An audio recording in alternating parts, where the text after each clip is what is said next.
Hey guys, how we doing? So, I decided to get with you again and do another stream here. And so, basically, I'm just going to talk to you guys a little bit about, just some things that we talked about last time, but also, just some other things too.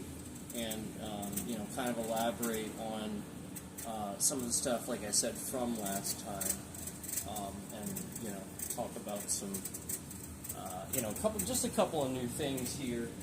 So this time we will be using, this is what a Chinese-style broadsword actually looks like. So basically, if we convert what I was doing last time, and I showed you guys that I was doing last time, if you guys remember the wrap there, okay? So if we talk about that, now you can kind of see with this blade, this is how it works, okay? And then that comes and wraps around my head like that, okay? So like basically, I just wanted you guys to be able to see that that's how that's going to work. Bam. Okay, and you can even reinforce it if you really want to, but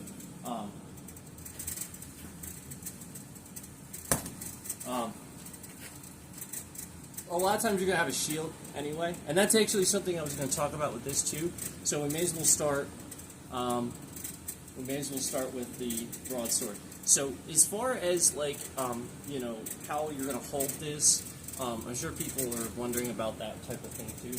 So as far as holding the Chinese-style broadsword, a lot of times you will have the shield out front. So it's recommended that you sort of just have this here, so that way it's concealed. You see what I mean? So my sword's way back here, my shield is here. Okay? And the reason for that is exactly what I talked about last time, where we have this enticing sort of thing where, haha, he just got his guard down, or his sword is down, whatever. That's exactly what martial arts does. So, if we have a shield here, basically the concept is to, obviously, you think I'm defenseless, or, sort of hit up here, or something like that, like, obviously the shield's here. So, we're going to use that right away. That's going to be, like, basically our first deflection right off our guard. So that's partially why I sort of showed you that a little bit too. So if you have the shield like this, bam, you can cling that sword and just come right up over your own head, one motion, bam, counterattack. Okay, so this should be, you should be able to 1, 2, 3, I'm trying not to hit the ceiling. I have very limited space. You should be able to really quickly, if that makes sense.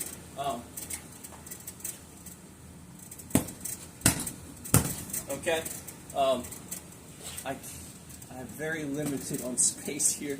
I'm just gonna hit stuff.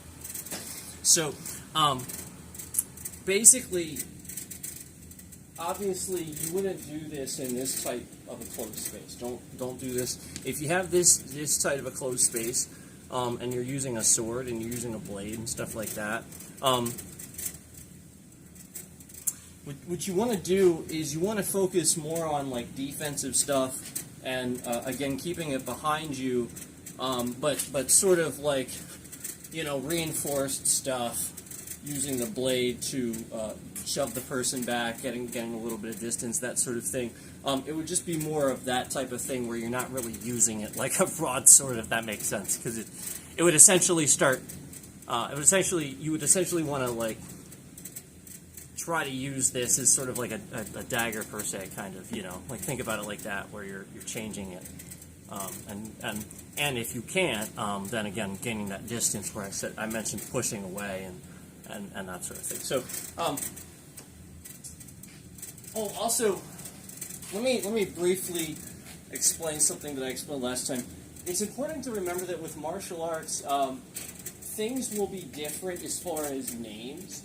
Like, there are definitive, like, ways to do things where it's do it this way because that's the best way, and if you do it this way, it's actually going to either injure you or cause a problem. It's just not a good thing. And so it's important to remember that with martial arts, with kicks, you're always going to have, from style to style to style, you're going to have different names for these things. What one person calls a roundhouse kick, another person might not. And likewise with techniques. So it's important to remember that sometimes that's lost in translation, especially again with the techniques, where you have individual things added up to equal said technique.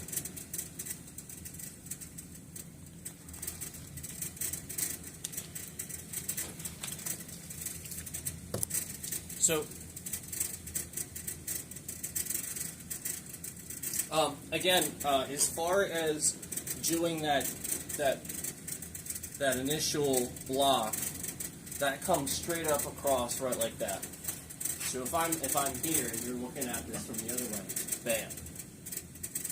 Okay, so the blade is going to hit here. Whatever I'm blocking is going to hit right there.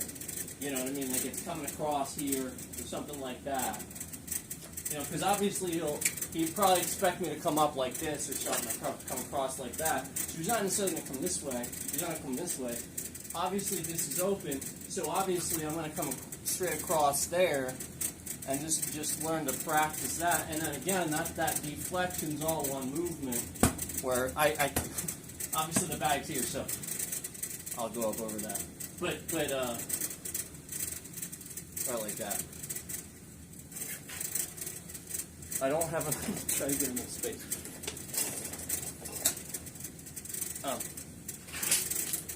So if I do this to the bag, 1, 2, 1. Okay, 1. All right, 1, 2. Trying not to hit it. 1, 2. All right. 1, 2. If you want to break it down to 3, it's all one motion, but if you want to break it down to 1, 2, 3, it would be 1, 2, 3. Okay? If it helps you to break things down in those steps. 4 steps would be the 1. 1, 2, 3, 4. So, if it helps you to break things down into steps, you can do it that way. But it should be all one motion. Obviously, when you do this, it's just gonna, and initially, it's gonna feel weird when you're doing it on a bag, because unless you're practicing with somebody, you're not gonna have to push back from the other sword. So just realize that a little bit as you're doing it, that it's important to remember that if you plan on learning martial arts seriously and stuff like that, you want proper instruction, proper class, proper, everything, so that way you have sparring partners and just a controlled environment to actually practice this properly. So just remember that. But again, for those instructors and those experienced people, a lot of this I'm probably talking to you. Anyway, so excuse me. But that is sort of like, believe it or not, kind of one of the main things you do with the China-style broadsword, and I'm going to explain why here in a second. Because I feel like there's a lot of people that kind of misinterpret this blade. So let me just kind of explain this a little bit.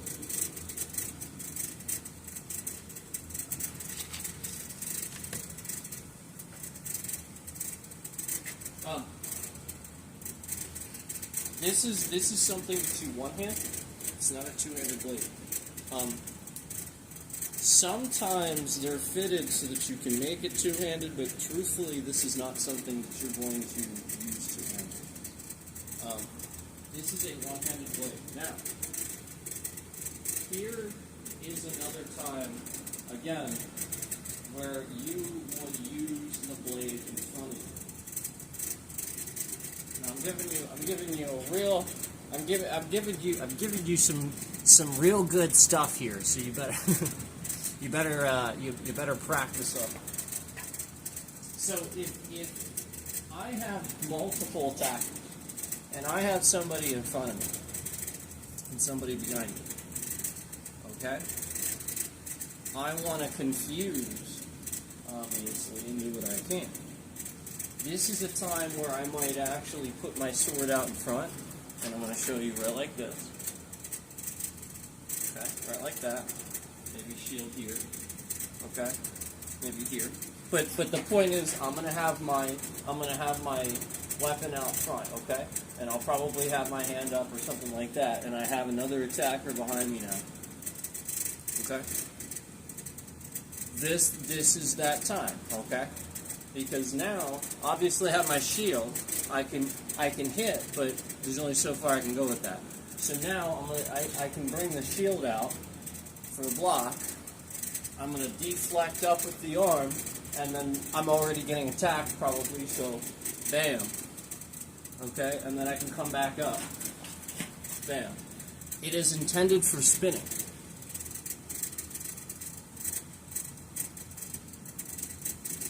So it's built off that. This is for spinning.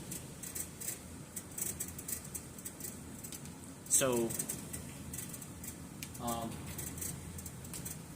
you know, even stuff like this where you can reinforce.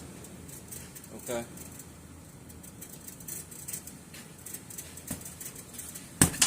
All right. There's some cool stuff you can do with that, where you can block high, or you can reinforce with your shield or your thumb. Bam, okay, boom, and then slice high, okay. There's some cool stuff you can do with that. But basically, obviously, a reason you might do that is if last second, like you're going to attack, and the idea is like kind of last second they switch it up on you, and you get caught off guard. So you have your sword back here, and you're about to bring it up, and you don't have time, and they're about to like either disarm you or they're cutting at your arm or something like that. What you can do is again reinforce, slam in, and slice. Okay, so. That's how that one's work. That's how that one works, and that would be a self-defense situation that you could use that where, again, they're going to cut at your arm or disarm you in some kind of way, and the idea is that you see that coming, so you react with a reinforced spin, and now it's a slice at the top, okay? Or it's just 1-2. Okay? Does that make sense? So that's going to work like, again, if you're doing the disarming, it's the sort of thing where I'm going to go straight in and clash with your blade. Again, if I have a shield, I'll just be like this, and I'm going to clash with your blade, and then this is up here at your, yeah, obviously. so that would be how that one would work.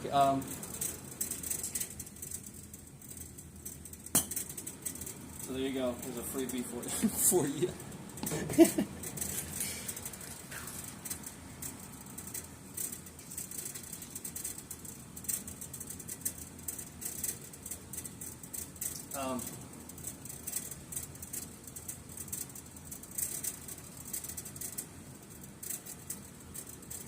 Something that I wanted to talk a little bit about too. We can go back to the sword a little bit, but something I wanted to talk a little bit about.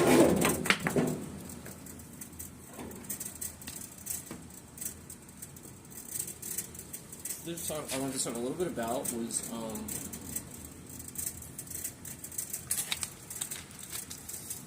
so I saw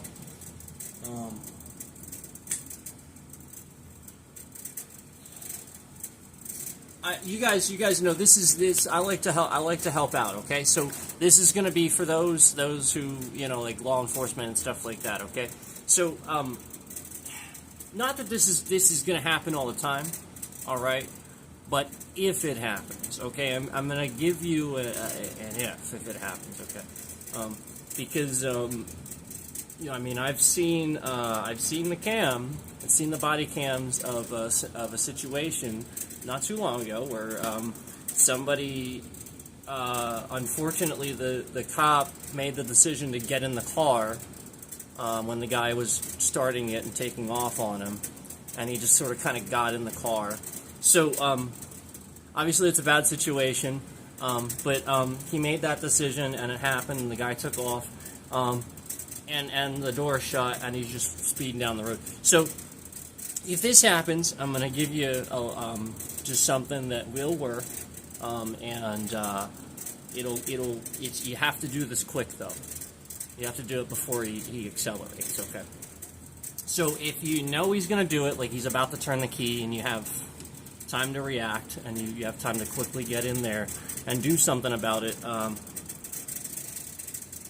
what you want to do is, okay, so if he's in the driver position, and his right leg is obviously closest to you, okay?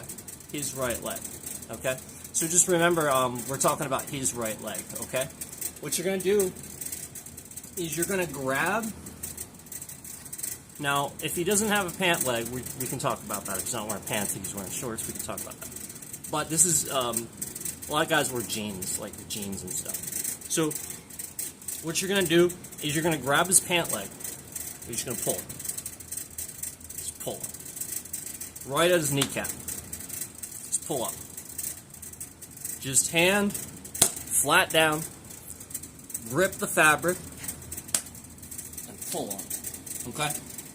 Now, what you're going to do is the second that you pull on it, what you're going to do is you're going to take your other hand. Remember, this is his right leg. So his right leg's up a little tiny bit. You're going to take your hand and go under the leg, okay? And you're going to grab your own wrist. Go under the leg. Grab your own wrist. You now have control of his leg, and before he has accelerated, you're controlling his leg, preventing him from doing anything. And you can wrench it, but the point is, he's going to have a real hard time, especially if you're pushing in against him. You're controlling his leg. You're grappling his leg and manipulating his weight. He's not going to be able to accelerate. You just lift it. Most of the time, most of what he's going to do is swerve a little bit before he has the time to accelerate, okay? So that's something that you can do to get control of the leg, okay? Now, we can talk about a couple of little things with that, but, excuse me, I really need a drink tonight. Oh my gosh. That's like dry throat. I think there's a snowstorm. It's just like dry. There's a snowstorm coming. Anyway, if you want something definitive, okay? If you can make this happen, what you want to realize is that if you push somebody's head down or cover their eyes, and you can somehow get control of the key and shut the engine off and stuff like that, they will hesitate. Like pushing their head down and stuff like they can't see. They will hesitate. So that's something you can do immediately too. Just grabbing the back of their head, you'd be surprised, just goes right down. But let's talk about the leg situation a little bit, okay? Because again, all you got to do is, again, if he's wearing pants, you grab, pull up, under, grab your own wrist, and now you have the strength to manipulate his leg. He ain't pulling on that leg. That's why you're doing this. So most of the time they will have the strength to pull on their own leg, but that's why you're doing this. Okay? Now, how about using pepper spray? Good call. I don't know that you necessarily, like, the point is that maybe you didn't have that. I'm just trying to give you a self-defense, but yeah, pepper spray would be good. I think again, the point is do something immediately do something before, like, really quickly. So I'm trying to give him something really, really quick. But again, if they have shorts on, okay? If they have shorts on, you can do something similar, but you're obviously not going to be able to grab, like, the pant leg, okay? What you're going to have to do is you're just going to have to reach down and grab some skin and just really pull up on that leg and just really try to pull up on that. It's the same process, but now you're going to have to get your other arm. Again, it's still a lock. But my point is that I'm trying to help you understand how to control the leg a little bit so that way he's not pushing on the gas pedal. So, a lot of times, especially when they're sitting down, you're in a sitting position, you know, you're just like this. If they grab the leg, you can manage to grab the leg and push up on it. You're pushing his leg up into, like, he can't, there's nothing you can do about that. And not only that, it's awkward. What's he going to do? Push the gas pedal with his, like, he can try to push the gas pedal with his other foot, but then you can just wrench his whole body and pull on him and stuff. So another thing that you can do, if you like this idea, I don't know how much you like this idea, you can immediately take your cuffs out and cuff him and steer, and then sit on him.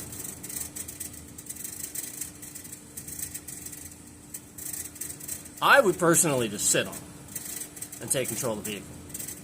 Like, I'm a thin guy, though, but that's what I would personally do. I would literally get in and just sit on his lap and put my feet where his feet are.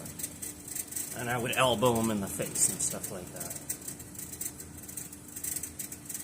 So if you want the me method of what I would actually do, like the meathead, like, I don't care, though.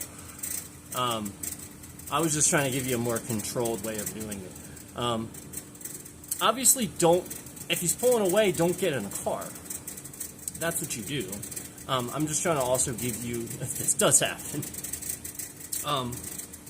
But I would sit on. I would, like, there's just a million things you can do is my point. So, try not to freak out, but there are a lot of things that you can do to control that situation. And, I actually think the guy that I'm talking about did a pretty good job, because he got the guy to stop and let him out. This is actually, like, I'm actually surprised, because that was very persuasive, and he actually got him to do it. So I actually think he did a pretty good job dealing with it. But I'm just saying, I'm just putting it out there and giving you guys something, you know, again, for those that are like, well, what if I get in that situation, you know, and stuff like that. So, I'm just trying to give you something, you know, give you options to work on, because, you know, you guys can work on this stuff, practice it, and decide what you want to adapt and use and don't use. Controlling the leg, though, learning to control somebody's leg can be extremely useful, especially in those situations. So, like, for example, if you controlled his leg, alright, it only takes a couple of seconds. You get it up high enough, then you use this hand to actually grab the steering wheel, then you put your other leg where the gas pedal is. Now you have control of the steering wheel and his leg, and you're controlling the vehicle. So that, I mean, like, it does seem like a lot, and I understand that I'm a Sifu, but if you want the simple method, again, you can sit on him. This guy, I think it was an SUV, like, I think it was a Durango, so he had plenty of room. There's plenty of cabin room, so he would have been able to, for sure.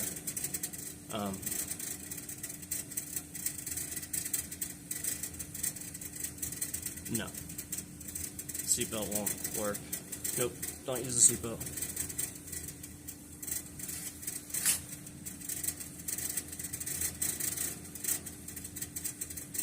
No, don't do that. Seatbelt won't work. It's stupid. Don't do it. Never use it. Never. I appreciate you guys mentioning that. Thank you. Don't do it. It's a scam. It's all a scam. Don't ever fucking use it. Don't ever use it. Don't rely on it. I hope you're all paying attention. I'm gonna tell you one reason why. Okay? And you're gonna realize it. Okay? But I hope you pay attention, okay? Because there is a reason. It's a very good one. Don't ever rely on that because... Oh, Jesus.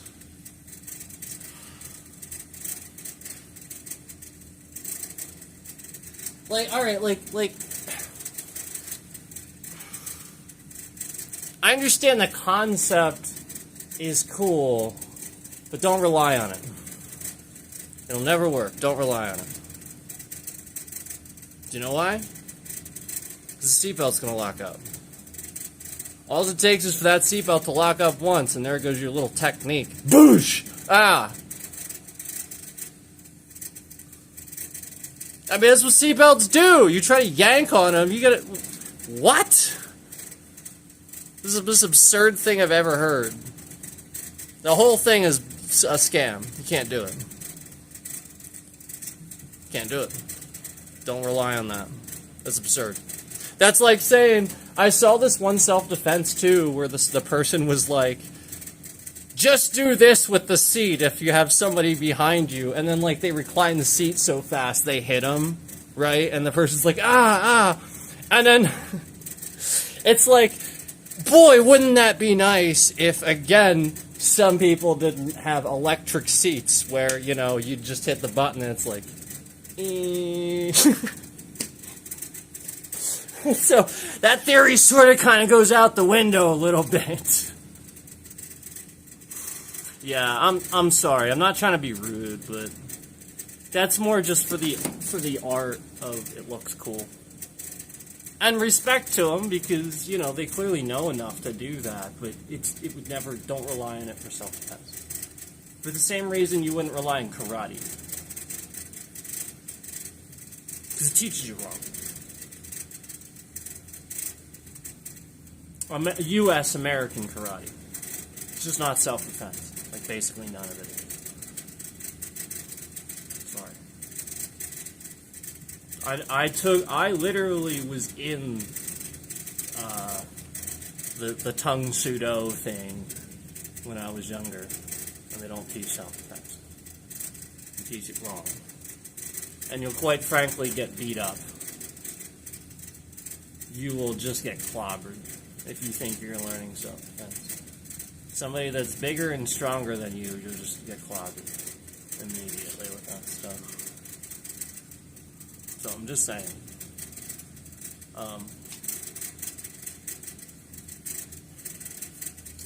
There's a reason why Kung Fu is like specifically designed to teach the person to not use force, to teach them how to move. It's all footwork. You know, the reason why those things work where you see somebody touch somebody in one spot and they sort of fall over. I know I've explained this, but basically the concept is it's true. Like, you get somebody to stand somewhere and somebody's just so good, that master's so good at that, they know exactly at what point on the body to push that makes them all just topple. And I used to do this with my students too. Where that's what I would do. I got to the point where I could do it with two fingers, where I would walk up with two fingers like this, and I would just press. And you know, the idea is that you take two fingers and you demonstrate the fact that you know exactly where to press on their body to make them sort of kind of. And if you get that off balance, like teeter-totter, then you did it right. If the person's able to sort of do this. Stupid. If the person's able to sort of just like keep their balance, like sort of kind of do this and like rock back, you can do it right. You have to actually make them stumble. The idea is that you're making their foot actually shift to the side. So again, the point is now add to that the fact that a lot of times they're doing this, and you guys think that's a nothing hand. Like a lot of times, these things that like these Shaolin do that look like nothing hits, they're dead hits that they've spent all day perfecting, where it's like it's sort of dead hit, but you know when we do it, you know, the idea is we're relaxed when we do it. See, that's why I don't want to hit it too hard. Is we're relaxed when we do it. So the point is that you're exerting as little force as possible, and you're not fighting your own strike. If you're tensing too much when you're striking, you're actually fighting yourself. You're not using your own strength. So stop resisting your own strength. That's how all of it works, and that's the point. That's everything. So I can stand here and do a kick like that.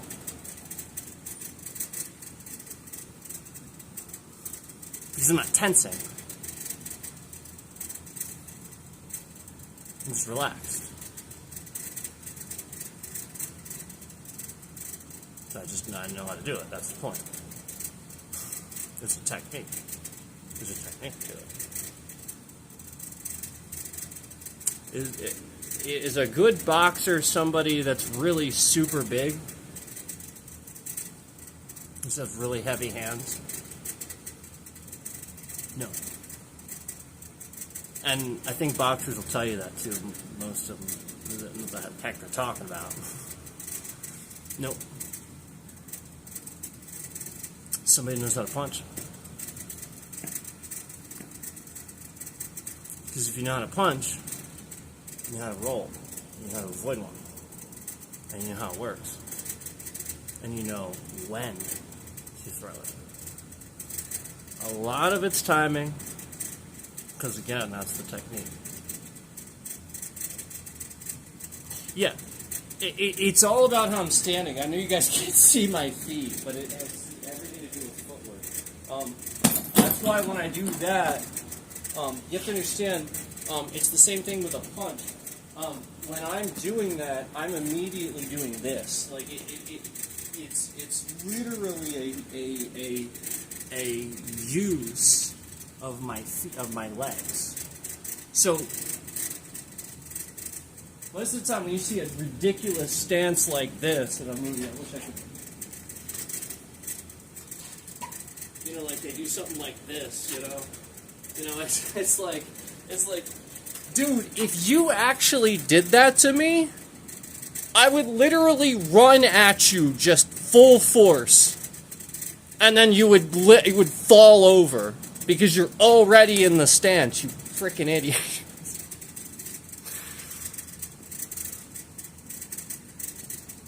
What every grappler taught me when I was going to the ring. Like, that's the point. Like, you do stuff like that, that's actually what's going to happen. So you have to learn that's not really how you stand. Almost took out the drums. Yeah. A lot of us, it takes a long time to get used to it, but a lot of us, like Sifu leveling up. And just so that you know, Bruce Lee and like a very few others, but Bruce Lee himself, there was another level. They don't like you talking about the name of it, so I won't mention the name of it. But there's a level above Sifu, only one. And Bruce Lee had this title. And only a handful of people in the world can have it at one time. So that's why it's sort of very coveted. These are people that can do those crazy mystical things.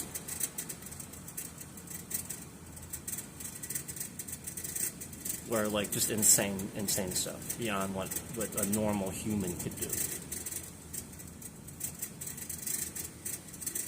So just understand that's what Bruce Lee was able to obtain.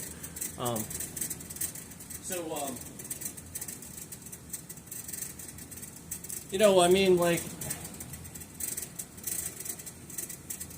You know, like if you convert that to what you think about with you know, like martial arts and stuff like that, or a lot of this stuff with footwork and stuff like that has everything to do with it. So,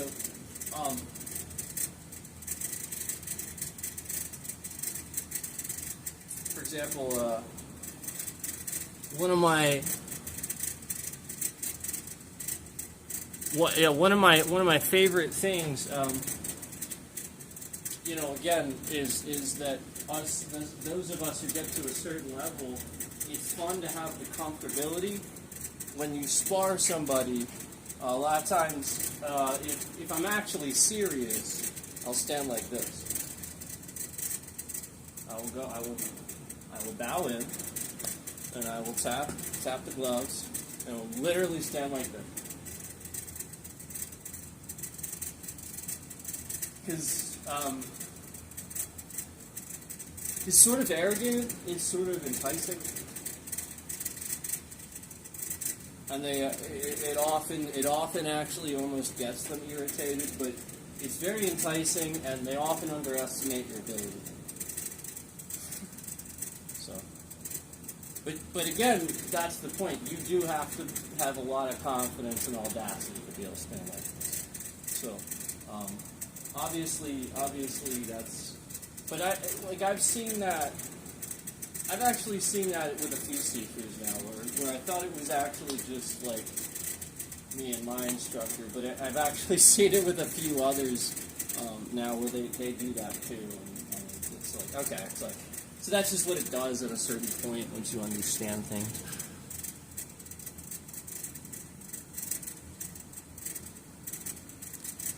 Have you ever had to use 100% of your power in a self-defense situation? No.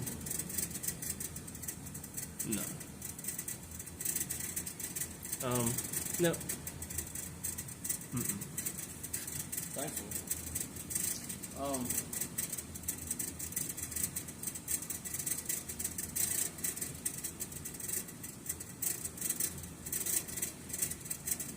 And like truthfully, the self-defense situation that you handle properly is one that you don't really have to use. You know, you stop it before it starts to be controlled. You know, like, you know, if you can throw them, hold them down, that sort of thing. You know, not hurt them, just throw them, hold them down, that sort of thing. That's ultimately the best as far as like self-defense. That's ultimately not going to harm somebody, hopefully, you know. Obviously, it depends on the surface, but, you know, hopefully you get the best outcome out of just throwing them and trying to hold them down and fall down. Yeah, that's kind of the ultimate scenario.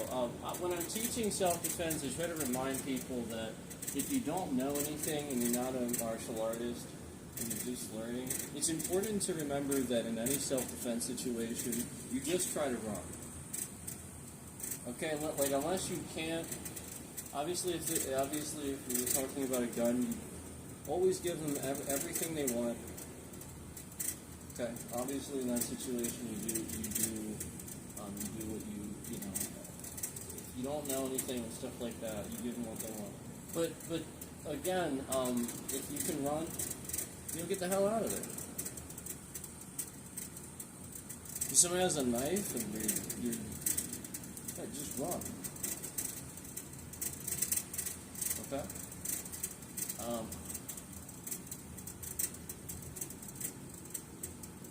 So it's always good to remember that first and foremost. Whatever you can do to run and get away. And you know, even if you have self-defense experience and stuff like that, it's still important to remember that, you know, while I might not do that because I'm very experienced, it's important to remember to just give them exactly what they want. You know, in those situations. you know,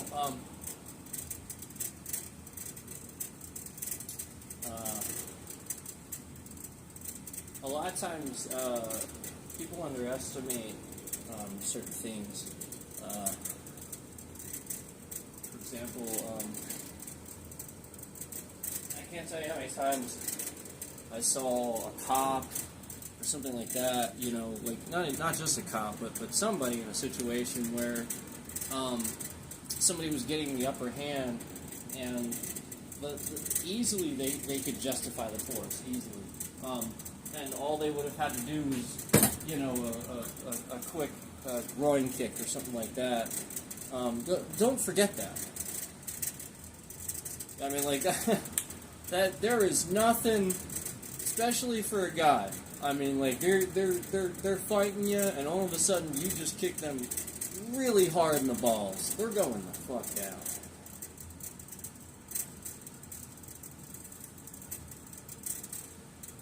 Yeah.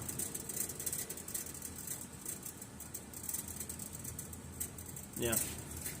Good. That's good to hear. That's good to hear. I just, you know, I can't express how important that is to remember. But a lot of stuff has been really, really easy when you think about it in terms of trying to remember that everything that you know about fighting and stuff like that when you're an amateur, everything that you would know about fighting you've been taught is probably stuff that you've seen in movies and in a competition. And there's rules. And in a movie, it's just a movie. So remember, in competition, there are rules. And a lot of times, they're just punching each other back and forth because they're not allowed to actually do certain things. Where the point is, a lot of times, originally, before competition, you know, the point is martial arts was used to defend people in warfare, you know, and this was a real combative, useful thing. So not only could you have to be able to use a technique that's useful, but you have to be able to calculate simply one or two strikes that can easily take down one person, so that way you can move on very quickly to the next species, if that makes sense. Like it is very, very important to remember that you know, that this is designed for a war situation and you know, mass attack situation. So you know, these things are very precise. You ever heard the expression throat punch? Yeah. Believe it or not, there's actually, without getting too into it, there's actually quite a number of kung fu that's just throat attacks. Ear stuff, nose stuff, eye stuff, mouth stuff. Yeah. Dismemberment. I can break somebody's elbow in less than a second with one movement. Very, very fast. Like, again, less than a second. It's very quick. I can break your elbow. Your elbow. So, and it's not hard. It's not hard to do. It's just a technique. That's the point. It's gotta work. And it is very easy to do. So, obviously, I'm very careful with that stuff. You know, that's the stuff that people underestimate. Stuff like this that doesn't look like much. you know, where it's just a you can't appreciate. You sometimes can't appreciate what that'll do, depending on the circumstance.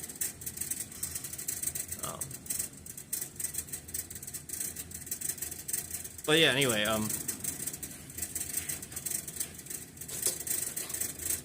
this is designed for a lot of spins. I'm sort of running out of time since I spent a lot of time on that, but I just wanted to give you guys some tips. Ultimately, again, if you have control of somebody, the point was, if you have control of somebody and they're stronger than you, if you grab your own arm, it helps. Okay.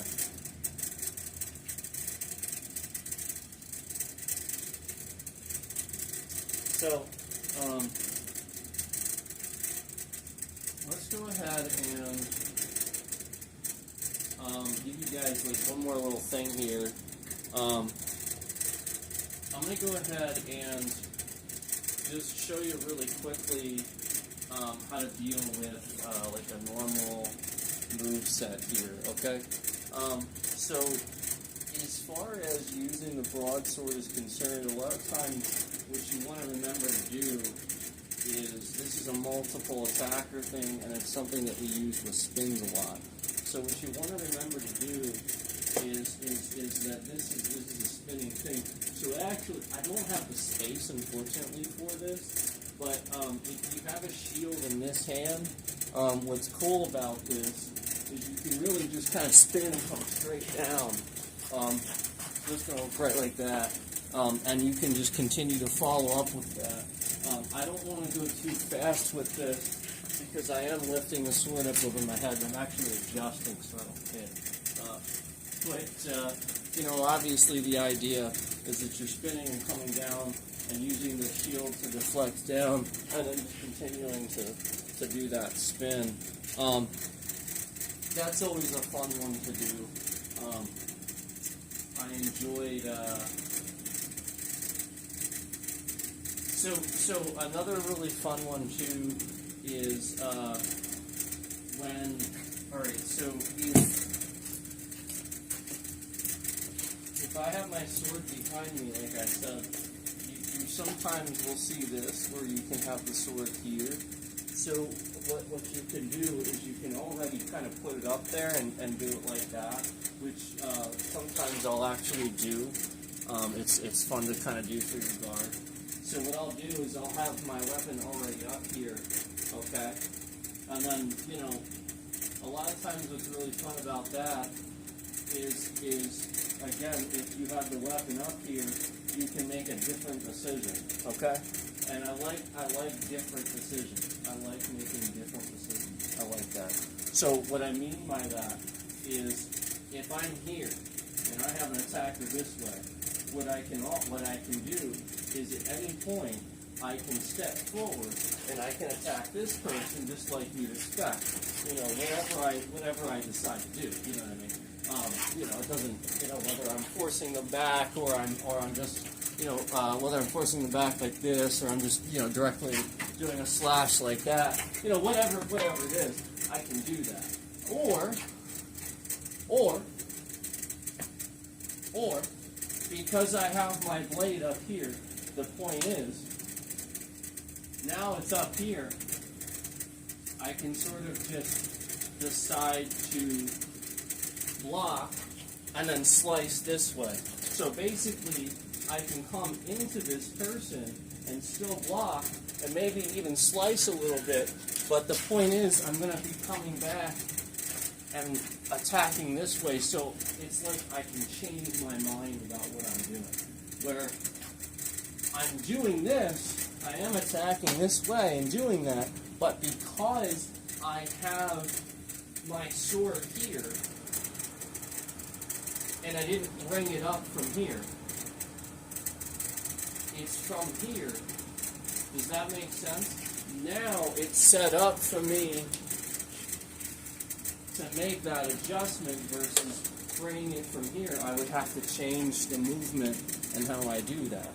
That makes sense. It changes the setup. So the whole point is that you want to account for that.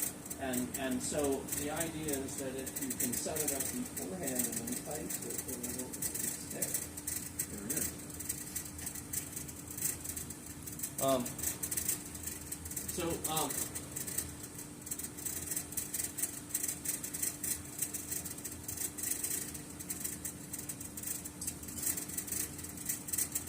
Really fun one, really quick. What I'm going to show you is a really fun one. This is actually based off of, well, not based off of, but they used this, believe it or not, in Soul Calibur. But they used it with a different, they used it with Mitsurugi. So we're going to do this, though, with a Chinese style broadsword. And what this is going to be is this is going to be where what you're going to do is you're going to have your sword behind you, and you're going to have your shield here, okay? And you're going to have your sword behind you, and you're going to shove just like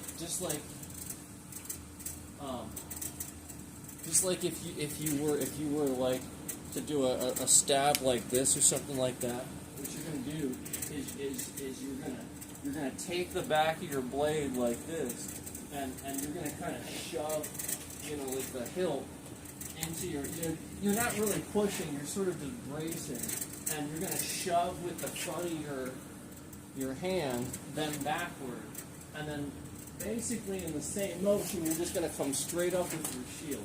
So you're going to let go right at the last second with this. You're going to let go right after that shove, and the blade's going to just come up automatically and just slice upward. Trust me, it'll fly up. So what you have to do is exactly what Mitsurugi does and follow up with the second one. So it's going to go like this, 1, 2. So again, you have to learn how to follow up. You have to twist and follow up. So it'll be a shove, let go, 1, 2, sorry. Shove, 1, 2. I know it's hard to see, I'm sorry.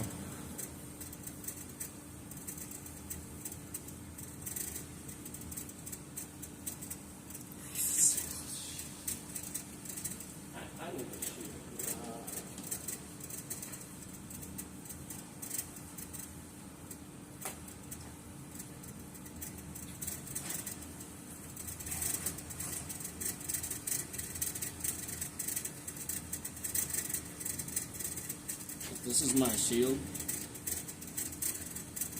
My hand goes through it like this, and I sort of grab it here, so it's across like this. So, picture that. Anytime my arm is here, picture a shield like that. You see it right like this. That's why I'm doing this, and it sort of seems a little awkward when it's holding my hand. It's because a shield, picture a shield.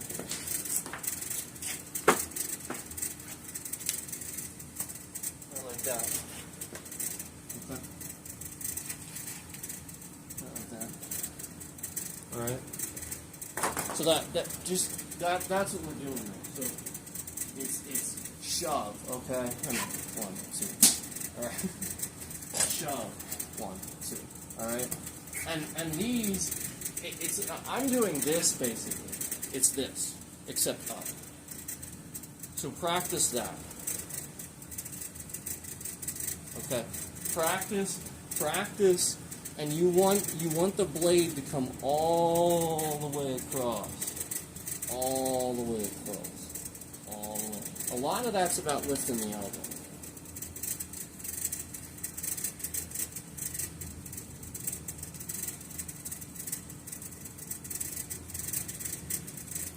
Try to just performative martial arts in a practical fighting use. Yeah, I mean, for the most part, yeah. It teaches you wrong, but it's actually wrong to do it too, because it'll ruin your joints. They teach you to slam your joints out and like just really slam them.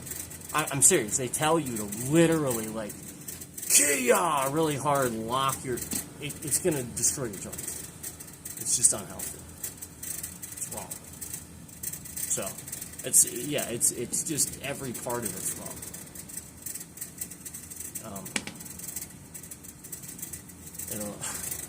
it's just incorrect.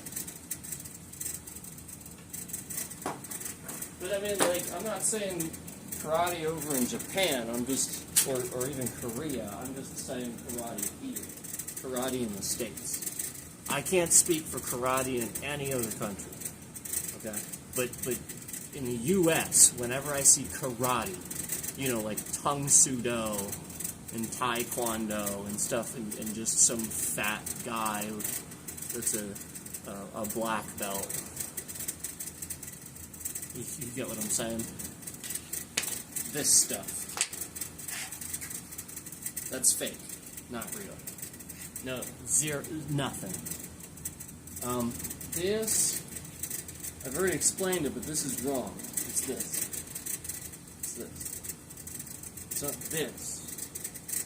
It's this. That. That. How hard is that? How hard is this to understand? It's this. It's not this, it's this. It's not this, it's this. How hard is that? Yeah, why are you putting your hand back here? And why are you twisting your fist wrong? It's this.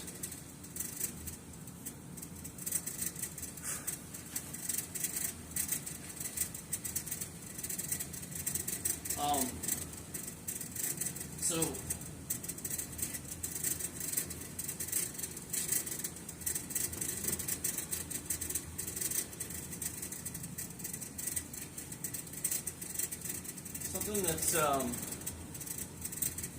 something that's fun about martial arts, like with proper martial arts, kung fu and stuff like that, you have to realize too, is that, you know, again,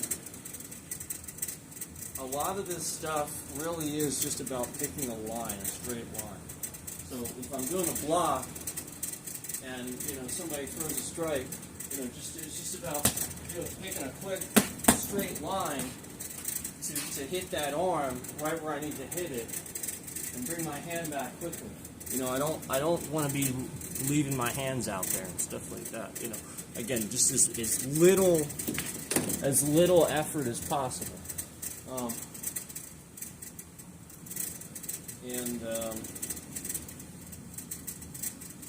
Again, that helps you easily execute the techniques to an extremely high degree. It's that simple. If it's easier to do, it's easier to do. It's more effective, it's more effective. It's that simple. But yeah, this here, it's like this. 1, 2, it's right up like that. Okay? And then again, likewise, going down, it's just right like this. You can cut down, you can choose to cut down if you want, but typically it's if you want to roll it, it's not like that. But when you do these, you're doing cuts up, so it's up. You want to turn your elbow out. So see how I'm like angling my elbow exactly where I want the sword to go? That's what you want to do.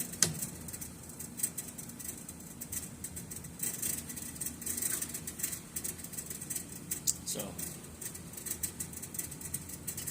1, 2.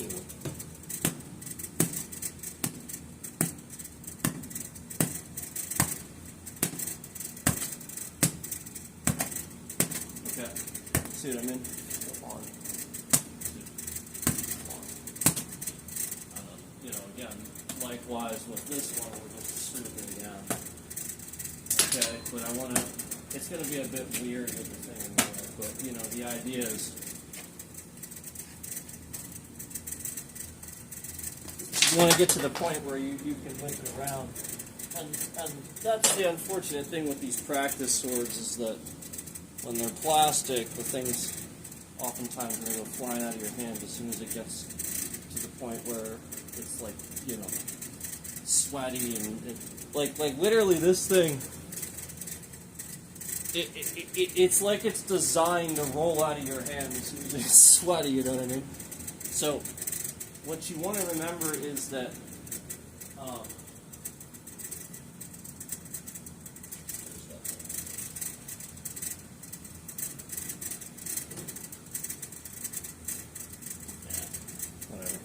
what you want to remember is that if you're in a tight space like I am, you pretty much just won't use this like this where I'm doing this, and that's specifically why what you just saw. Like it's gonna run into your clothes, it's gonna hit you, it's gonna hit other stuff, you're gonna drop it because again, you know, this is a practice thing and it's got sweat on it and everything already. And oftentimes these things can be quite difficult to, you know, like again already, that's the sort of thing where you really got to keep that tight.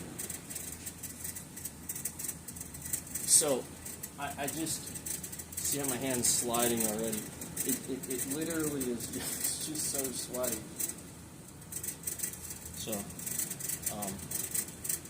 that's the unfortunate thing with these. But the important thing is that you remember not to use them in tight spaces like I am, so that you drop them. But also that again, it's more about, like I said before, these fingers here. These will be sort of kind of loose, so that way you can adjust. If that makes sense. So that way I can actually open my hand a little bit too. Okay.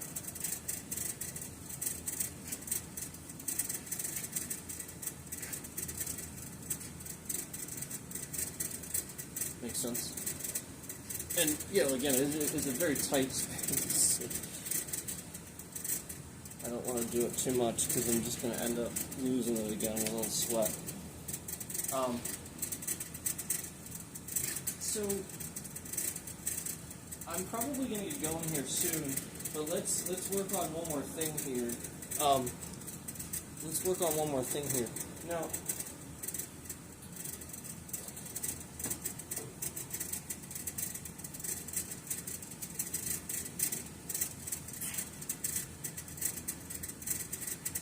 something that I talked about before that I didn't follow up with a little bit more, and then I want to talk about again. We talked about the use of elbows and stuff like that.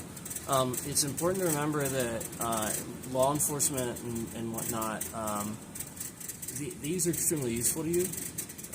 I realize that you can't always hit somebody, but an elbow can be used as a push.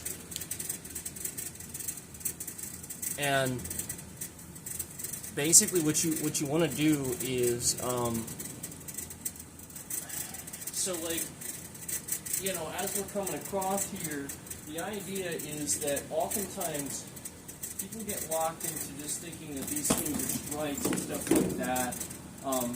Even a fist, a closed fist can be used to roll, you know. So it's important to remember that oftentimes, like, I just want to, like, kind of, as I brace my elbow on something like this,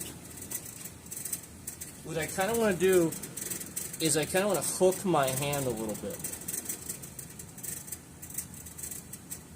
See how when I hook my hand a little bit, it gives me a little bit of...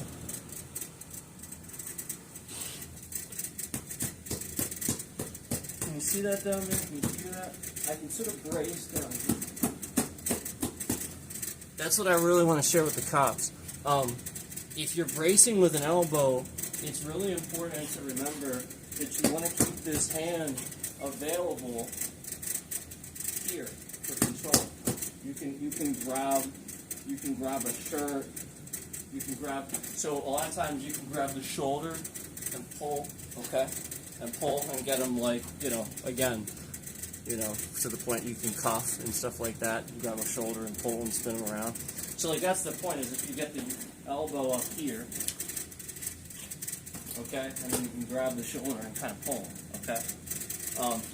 But again, it is important to remember that you can use this other hand to brace, okay? That this isn't a strike, You don't have to hit them. Okay? Think about this as you're putting your hand here so that it's not a hit. You're just bracing, and trust me, this will still feel like a hit without you hitting. It'll have the same effect, and then you can brace and control and sort of move around, and you can kind of do this a little bit without really hammering it. You can still kind of do this a little bit without really. And trust me, you'll have this other arm. It'll use your whole weight, kind of. You know what I mean?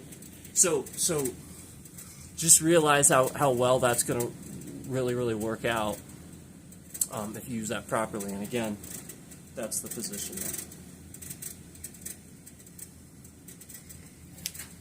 Okay. Like that.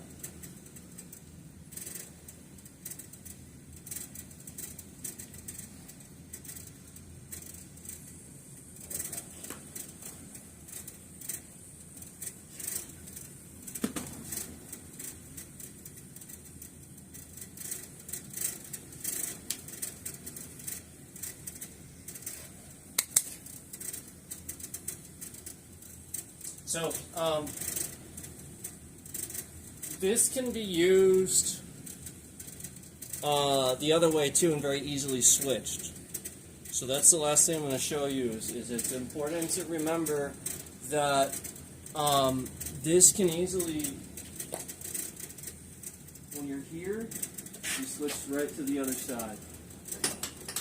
Okay, and I can reach up and grab my own arm if I need to, but again, if I have this down here, I can sort of brace with the other elbow. Okay. But if I need to, I can reach up and grab my own arm. Okay. Alright, but it's important to remember that this can be switched. Okay? And that at any time I can sort of switch to the other one.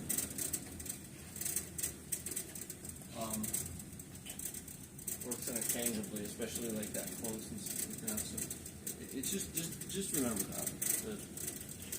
that you want to factor that in.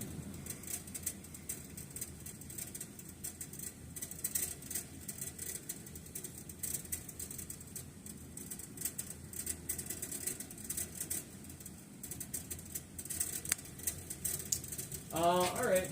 I think that's probably about all I have time for tonight, you guys.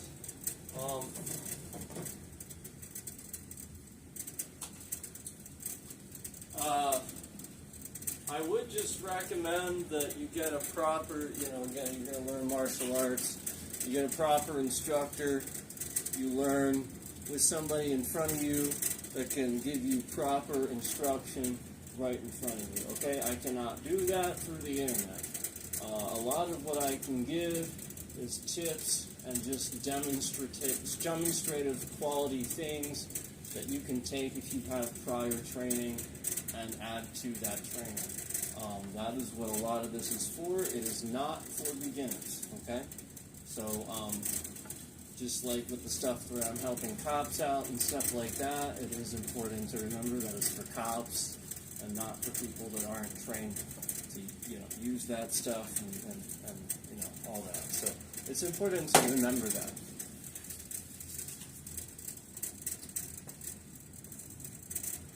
Important to remember that. All right. So,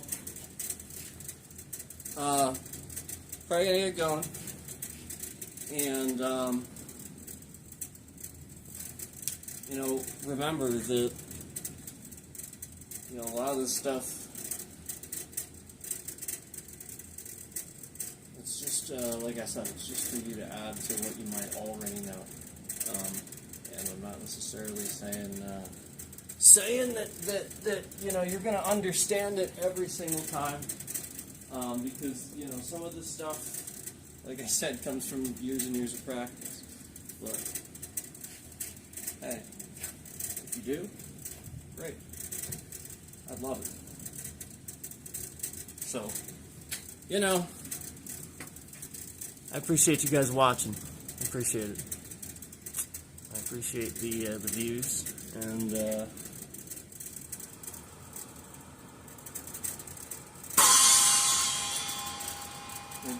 No drum solo this time. No drum solo this time. I'm probably just gonna get going. I gotta get going. Just trying to think if there was something else lingering that I forgot about. There's some stuff I wanted to show you, and I think I showed all. But I don't have to talk about. The main thing was that thing where the cop didn't know how to control the person's leg.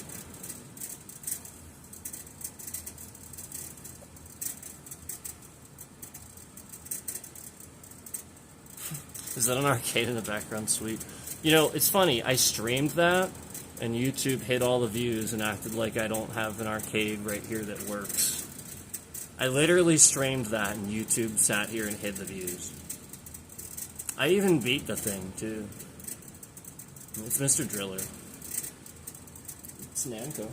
It's a Namco game. But it works. But yeah, it's they locked the view count on that one too, as they usually do, as you guys know.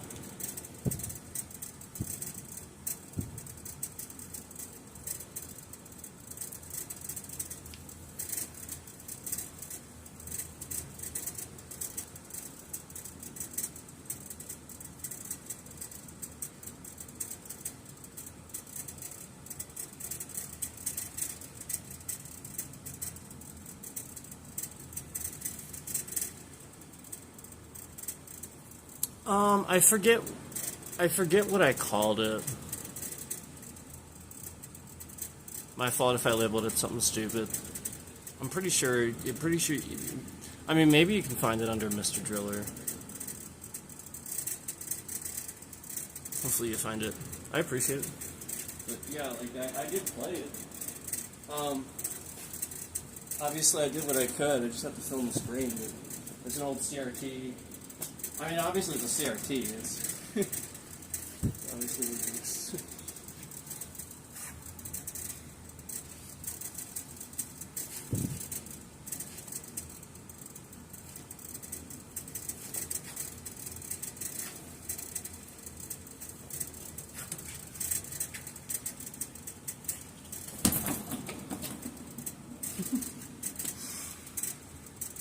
Anyway, guys, I should get going. I appreciate it. Figured I'd throw some kicks at you. See ya.